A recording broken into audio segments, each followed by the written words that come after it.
येत्या विधानसभा निवडणुकीमध्ये महायुतीच्या माध्यमातून निवडणूक लढवण्यासाठी मी एक इच्छुक उमेदवार आहे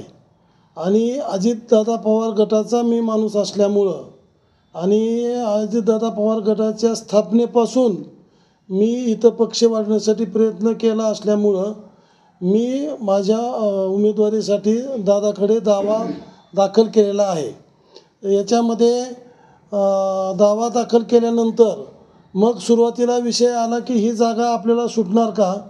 तर दादांना मी हे पण समक्ष भेटून बोललो की एक्झिस्टिंग जागा 2 शिंदे सेनेला आहेत आणि 1 BJPला आहे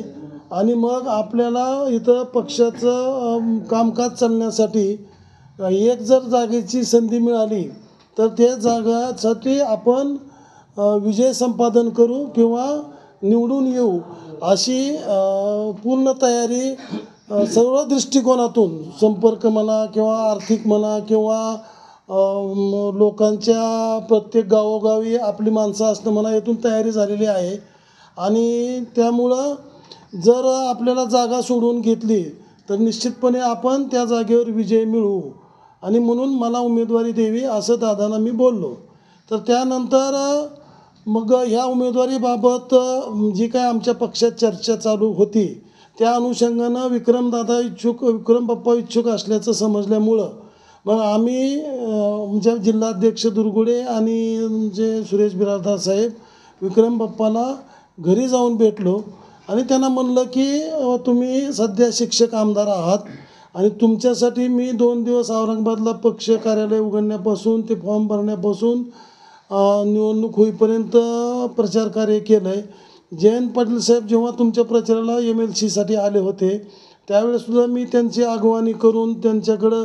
स्नेहभोजनाचा त्यांच्यासाठी कार्यक्रम माझ्या कार्यालयात ठेवून 100-200 कार्यकर्त्याला हे करून मी खर्च करून तुमच्यासाठी प्रचार केला आहे। तर आता तुम्ही पुन्हा आमदार असताना पुन्हा न उभारता मला संधी द्यावी आणि माझी शिफारस अजितदादाकडं, तुटकरे साहेबाकडं किंवा पक्षाकडं करावी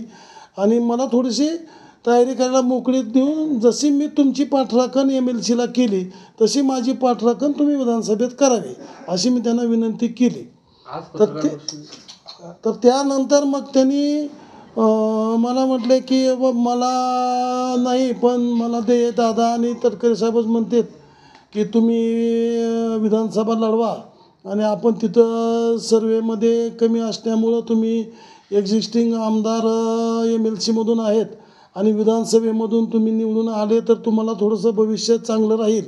मिनिस्ट्रीमध्ये हे ते, तर त्याच्यामुळं तुम्ही लढविले तर आणा जागा लढवून, म्हणून असं त्यांनी आग्रह केला आहे आणि म्हणून माझी लढवायची इच्छा आहे। तर त्यावर मी त्यांना हे सुद्धा स्पष्ट म्हणलं की शिक्षक आमदार तुम्ही असताना आणि त्या दृष्टिकोनातून तुमचा संपर्क असताना ह्या विधानसभेच्या निवडणुकीमध्ये जे गावोगाव शेतकऱ्याशी किंवा कार्यकर्त्याशी किंवा महायुतीतल्या इतर घटक पक्षाशी संबंध असावे लागतात आणि तेवढे संबंध तुमचे डेव्हलप झालेले नाहीत आणि माझे संबंध सगळ्या ठिकाणी चांगले आहेत। राणादादाच्या म्हणजे अर्चनाताईच्या उमेदवारीच्या वेळेससुद्धा मी कंप्लीट मतदारसंघामध्ये फिरलो आहे आणि 50, 60, 70 सभा घेतल्या, 50 कॉर्नर मिटिंग घेतल्या आणि त्यांचा पण विश्वास मी अर्चनाताईचा आणि राणादादाचा विश्वास संपादन केला आहे आणि त्यामुळं ते पण माझी अजितदादाकडे शिफारस करतील। त्याच्यानंतर मी धनु सावंत, केशव सावंत यांना पण भेटलो आहे, त्यांना पण सांगितलं की बाबा जर तुम्हाला जागा सुटली तर मी तुमचं प्रामाणिकपणे काम करील आणि मला जागा सुटली तर तुम्ही माझं काम करा। त्याला त्यांनी पण मान्यता दिली। सावंत साहेबाला पण भेटून हे सगळं सांगितलं आणि सावंत साहेबांनी सुद्धा त्यासाठी पॉझिटिव्ह आहेत। अशा पद्धतीने महायुतीमधून जे काय सगळ्याच्या विचारानं उमेदवार समोर यायला पाहिजे ती पूर्ण मी तयारी केली आणि त्या दृष्टिकोनातून जर आज समजा सावंत साहेबाला किंवा राणादादांना जर आमच्या वरिष्ठांनी विचारलं पक्षातल्या किंवा विक्रम काळे आणि सुरेश पाटील या दोघांपैकी कुणाला उमेदवारी द्यावी तर ते मला खात्री आहे ती निश्चितपणे माझी शिफारस करतील आणि माझी उमेदवारी फायनल होईल।